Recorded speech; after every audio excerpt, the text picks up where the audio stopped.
Tahimik na lakas, pag-ibig na hindi sumusuko. Ito po ang salita ng Diyos, ang ating gabay.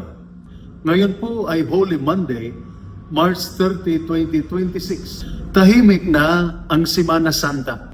Wala nang sigawan. Totoong laban na. At dito nagsasalita ang Diyos. Ang tunay na lakas ay hindi maingay. Ito ay pagmamahal na hindi sumusuko. Sa unang pagbasa mula sa aklat ni Propeta Isaias, chapter 42, verses 1 to 7, sinabi ni Propeta Isaias, ang lamog na tambo ay hindi babaliin. Ibig sabihin, kung pagod ka, hindi ka dudurugin ng Diyos. Kung nahihirapan ka, aakayin ka ng Diyos. Sa ating Ebanghelyo, mula sa Ebanghelyo ni San Juan, chapter 12, verses 1 to 11, si Maria ay nagbigay ng lahat na walang pag-aalinlangan. Kahit pinuna siya, ipinagtanggol siya ni Jesus. Gayon din kayo. Tumutupad kayo sa tungkulin kahit pagod. Nagsasakripisyo para sa pamilya. Nagpapatuloy kahit mabigat. At minsan, naiisip ninyo, may saysay pa ba ito? Ngunit, pakinggan ninyo ito. Nakikita ng Diyos ang ginagawa mo. Hindi nasasayang ang sakripisyo mo. Ngunit, ito ang paalala.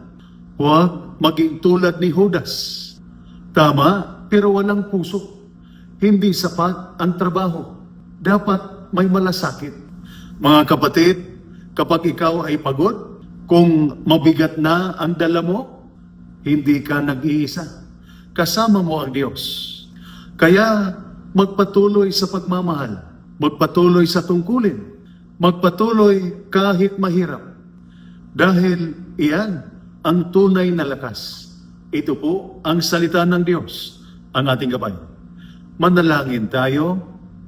Panginoong Diyos, kapag ang aming mga sundalo at ang mga nasa serbisyo ay napapagod, palakasin mo sila.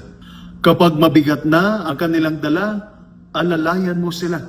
Tulungan mo silang magpatuloy at magmahal kahit mahirap.